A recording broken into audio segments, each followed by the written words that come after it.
حبيب قلبي عامل ايه؟ من ساعة ما شفت فيلم سو اكس وانا مفتقد احساس انك تضير وشك من على الشاشة من بشاعة المنظر، لحد لما شفت فيلم ثانكس جيفنج، واللي احب اقولك انك لو قلبك ضعيف ما تتفرجش على الفيلم، وهنا انا مش بهزر معاك، فرجتك على الفيلم ده على مسؤوليتك، عشان مشاهد القتل والدم وكل ما هو بيجيب تشنجات موجود، عشان فيلمنا من اول 10 دقايق هيعرف يجيبك سكة ازاي. من ساعة ما بنشوف ناس كتير متجمعين قصاد المارت مستنيينه يفتح عشان البلاك فرايداي والخصومات المهولة اللي موجودة جوه، لحد لما الناس بتقرر ان هي تجتاز الامن وتدخل المارت عافيه، ومن كتر التزاحم الناس بقت بتدوس على بعض عادي، لدرجه ان في ناس بتموت وبتموت موتات بشعه كمان. فمن هنا حسيت ان الفيلم هيقول حاجه، فخلينا نشوف الفيلم ده بيقول ايه. وزي كل مره ما تنساش اني مقسم لك الفيديو عشان لو حبيت تسكيب اي جزء وتنط لاي جزء تاني، ولو اول مره تسمعني ما تنساش تعمل لايك وشير وسبسكرايب.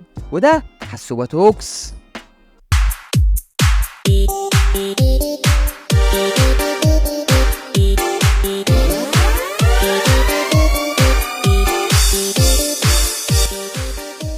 طبعا في افلام رعب كتير نزلت في 2023، في منهم بيبقى جامد وحلو وفي منهم بيبقى مخيب للامان. طب هل فيلمنا فعلا زي عنوان الفيديو كده ان ده اكتر فيلم دموي وغشيم؟ احب اقول لك حبيب قلبي ايوه، الفيلم فعلا بالنسبه لي اكتر فيلم دموي وغشيم انا شفته في 2023. ولاحظ ان بقول لك اكتر فيلم مش اجمد. طب واحد يسالني ويقول لي يعني الفيلم فيه مشاهد اغبى واخشن من سو اكس؟ احب اقول لك للاسف ايوه، وبقول لك للاسف لاني من عشاق افلام سو جدا، ومتوقعتش اني الاقي فيلم فيه كميه المشاهد اللي عقلك مش مستوعبها دي، فبالتالي بتضير وشك. وده اكيد اللي انت عايزه وانت بتتفرج على اي فيلم رعب، ده من وجهة نظري يعني. غير كمان يا حبيب قلبي انه مش من نوع افلام الرعب اللي هي عفاريت وارواح وعرايس بتتحرك والعبث ده، انما فيلمنا بيصنف من افلام السلاشر موفيز، على هورور، على ميردر ميستري، اللي هو بيبقى فيه جرائم قتل بتحصل وبنعرف مين القاتل في الاخر. الله، طب ايه علاقة الغباوة اللي حصلت في الماركت ده بالقاتل اللي لابس ماسك؟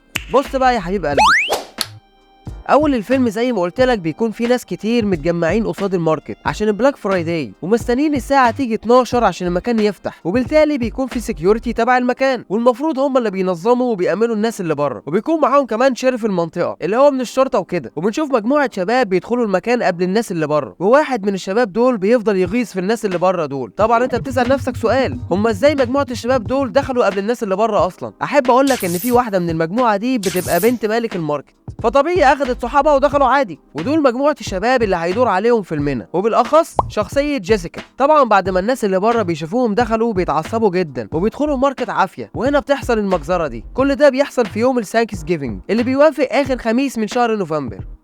المهم بعديها بسنه قبل ميعاد عيد الثانكس جيفنج بيظهر القاتل بتاعنا، وبيقرر انه ينتقم من مجموعه الشباب دول، ومن هنا يبدا الفيلم بتاعنا. فهل بقى الفيلم حلو وجامد ولا ايه وضعه؟ بص بقى يا حبيب قلبي وركز معايا كده وما تقلقش، قبل فقره الحرق هنبهك اكيد. تعال اقول لك بقى الحاجات اللي عجبتني في الفيلم. اول نقطه واهم نقطه، البلادي سينز. الفيلم مليان مشاهد دمويه بالعبيط، انت بتتكلم في حوالي 8 مشاهد قتل، غير مشاهد الهجوم على المارت ده اللي في اول الفيلم ده، غير كمان ان اغلب المشاهد معموله بوحشيه ودمويه وعنف من هنا لبكره. بص بقى وافتكر كلامي كويس، في مشهد في الربع الاخراني من الفيلم انت لو واكل ما تتفرجش على الفيلم، لان الممثلين نفسهم جابوا اللي في بطنهم، فالمشهد ده نتكلم فيه في فقره الحرق ان شاء الله. برضه في مشاهد القاتل وهو بيهاجم الضحيه بتاعته بيبقى فيه سسبنس، بتبقى مشاهد جامده، واهم حاجه بتبقى مش معتمده على الجامب سكيرز، بس معتمده اكتر على طريقه قتل الضحيه، وهنا بيجي جمدان فيلمنا. تاني نقطه ان مفيش تاني نقطه في فقره الحاجات اللي عجبتني، والله زي ما بقول لك كده، هو كل اللي عجبني البلادي سينز والمشاهد الوحشيه دي بس. وده بياخدنا عزيزي المستمع الجميل للحاجات اللي ما عجبتنيش في الفيلم.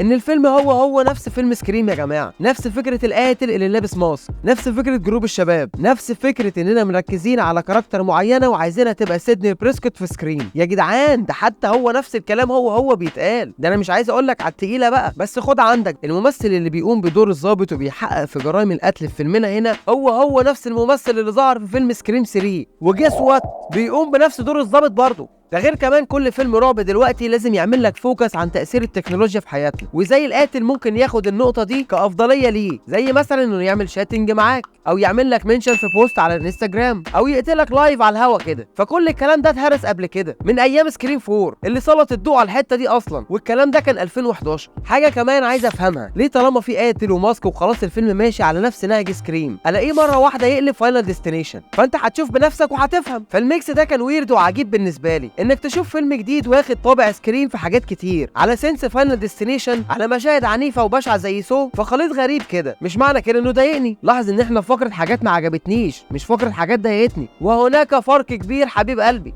تاني حاجه القصه كفكره حلوه، بس انك تنفذ الفكره بقى وتعمل حوار حلو وتبني دراما كويسه والكاركترز يبقوا كونكتد ببعض، ده ما كانش موجود في الفيلم هنا. وده بياخدنا لتالت نقطه، سرد الاحداث.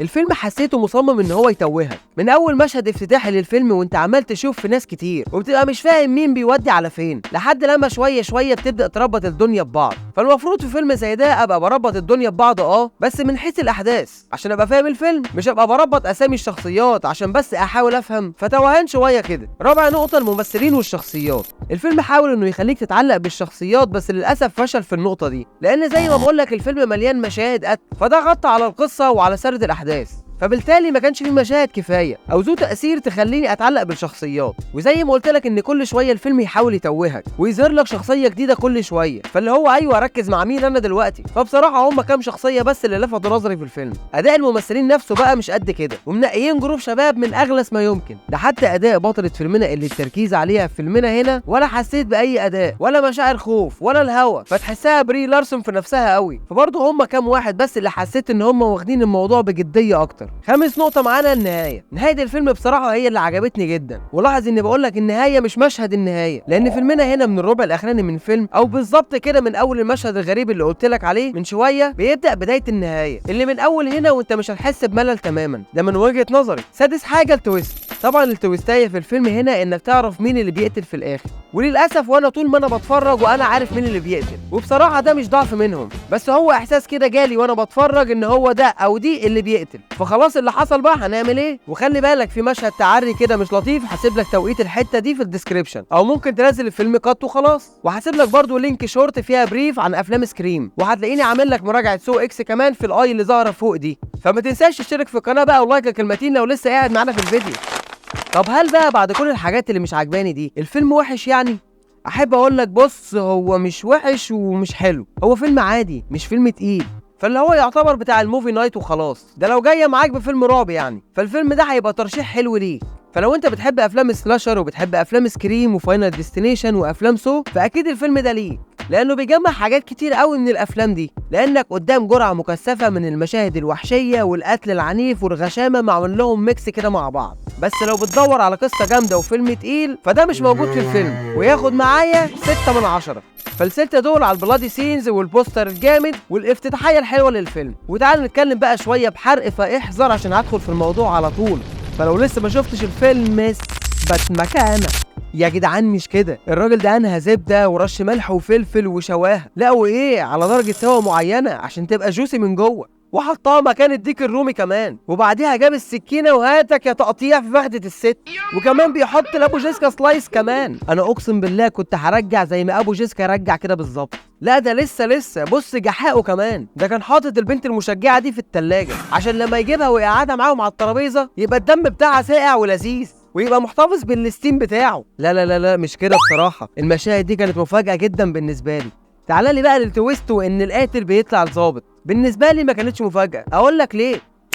في فيلم سكريم 3 كان نفس الممثل بيقوم بدور الظابط، والشكوك كلها كانت رايحه حواليه ان هو يبقى الجوست فيس او القاتل، بس للاسف مش بيطلع هو. فاكيد في الفيلم ده هيبقى عايز ان هو يحقق حلمه اللي ما كملوش في سكريم 3، وفعلا حسيت بكده في ادائه في اخر الفيلم وهو بيتغاشم على جيسيكا وبوبي وبيقول لهم سلوجان الفيلم There will be no leftovers this year، اللي هو مش هيبقى فيه البالونات الكبيره الشقيه دي السنه دي. وبنفهم ان الدافع بتاعه هو الانتقام بسبب الست اللي هي مرات ميتش اللي ماتت في المرض اول الفيلم، هو ده عشان فدي كانت عشيقته وحامل منه كمان، وكانت هتسيب ميتش وهتتجوزه، فهو في نظره ان كل اللي ماتوا دول هم سبب في قتل عيلته. برضه ما اشتريتش قوي، بس ده ما يمنعش ان الراجل ده بالنسبه لي اعلى اداء في الفيلم. ويجي بعديها على طول اول قتيله اللي كانت عامله الدور فعلا حلو، وخلتني احس بمدى سماجتها وغلاستها لدرجه اني كنت فرحان فيها وهي بتموت. واداء ريك هوفمان في دور ابو جيسيكا، على قد ما الدور مش كبير بس الراجل ده عمل اللي عليه وزياده. الفيلم بقى زي ما قلت لك بيجمع ما بين سكريم وفاينل ديستنيشن. طب سكريم وفهمناه، ليه فاينل ديستنيشن كمان؟ حبيب قلبي في موتات كتير في الفيلم مش مبرره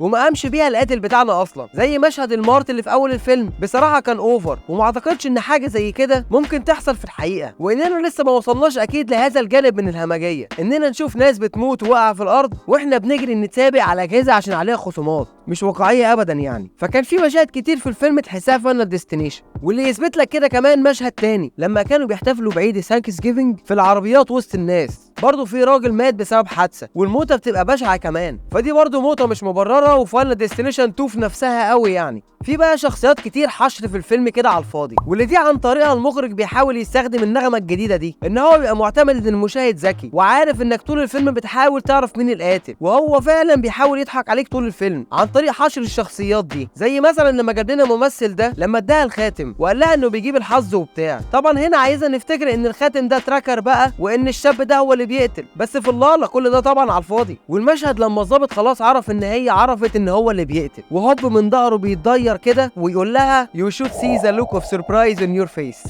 هو سكريم 1 لما بيلي لوماس عمل نفس القصه وراح جاي متضير وقال لها we all going little mad sometimes. جيس وات سيدني بتقول له ايه بقى؟ بتقول له نفس الكلام اللي جيسيكا قالته للظابط، هو بالملي. فمش معقول وجه التشابه ده يا جماعه يعني. ده غير كمان ان الفيلم ماشي بفكر افلام الرعب بالملي، ومفيش كرياتيفيتي كقصه او حتى كنهايه، وعشان كده لازم يخلي القاتل بتاعنا يفضل عايش وكانه مايكل مايرز او جيسون. ولازم كمان يجيب لك مشهد اخراني في الفيلم، وكمان عاملينه بطريقه ساذجه جدا. قال ايه جيسيكا قامت دخلت الدريسنج روم في مشهد سسبنس كده، وهوب مره واحده هجم عليها ولسه النار ماسكه فيه من ساعه ما حرقوه، فبيبان طبعا ان ده مشهد مش حقيقي وان ده عباره عن حلم لجيسيكا. طب يا سيدي اضحك عليا شويه، لا برضه مفيش. واللي بيثبت لك ان الفيلم واخد من اعمال تانية كتير ان نهايته هي مسلسل بيمبو بالظبط، واحنا بنشوف الظابط عمال يقر بالحاجات اللي عملها وبيفهم جيسيكا ان هو طول الوقت ده كان بيستخدمها من غير ما هي تعرف، وهوب جيسيكا بتطلع بتصوره وبتطلعه على المسرح لايف وبتقول له you should see the look of surprise in your face. وبس كده عزيزي المستمع، اتمنى اكون فدتك وسليتك شويه. ما تنساش قبل ما تمشي تبقى تقول لي رايك في الفيلم في الكومنتس، وتعمل فولو على حسب انت سامعني منين، ولو انت على اليوتيوب ما تنساش تعمل سبسكرايب وتفعل جرس التنبيهات عشان يجيلك كل جديد، ولايك كلمتين عشان فعلا بيساعد. كان معاكم ابراهيم حسوبه من حسوبه توكس، سلام.